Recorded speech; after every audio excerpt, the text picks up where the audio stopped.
ناظرین، یہ دنیا تفرقات و پریشانیوں کا گھر اور غم کا دہ ہے۔ مختلف لوگوں کو الگ الگ پریشانیاں ہیں، کبھی مالی پریشانی تو کبھی امراض کی پریشانی، کہیں عزت کی پریشانی تو کہیں دشمنوں کی پریشانی، کبھی شادی کی پریشانی تو کبھی اولاد کی پریشانی۔ شادی اور اولاد جس کو وہ رحمت و نعمت سمجھ کر مانگ رہا تھا اور ان کی خاطر پریشان تھا، جب وہ ملی تو رحمت کے بجائے زحمت اور نعمت کے بجائے عذاب بن کر آئیں۔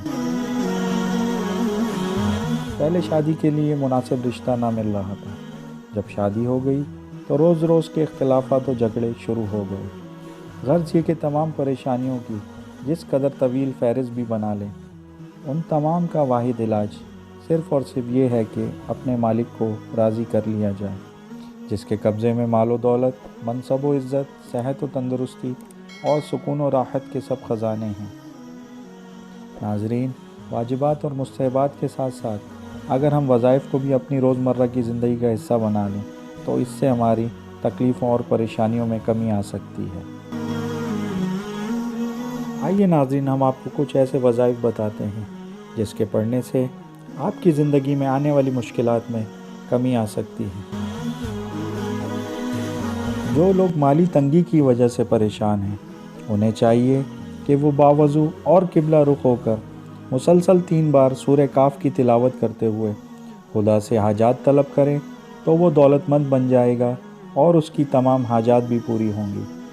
رسول خدا صلی اللہ علیہ وآلہ وسلم ارشاد فرماتے ہیں کہ جو شخص سورہ واقعہ کی باقاعدگی سے تلاوت کرے گا، اس کی غربت دور ہوگی، دعائیں قبول ہوں گی، حافظہ قوی ہوگا اور وسعت مال نصیب ہوگی۔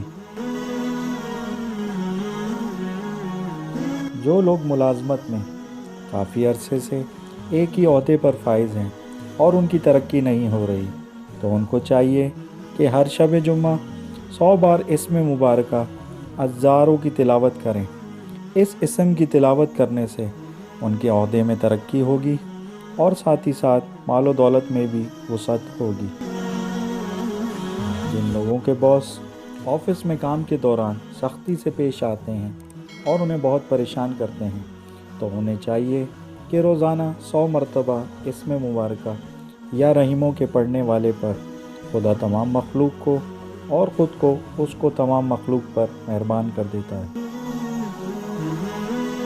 ناظرین، واجبات کی ادائیگی کے ساتھ ساتھ بتائے گئے وظائف پر عمل کر کے آپ اپنی زندگی کی مشکلات میں کمی لا سکتے ہیں۔ ملتے ہیں اگلی ویڈیو کے ساتھ، تب تک اپنا خیال رکھیے گا۔ اللہ نگہبان۔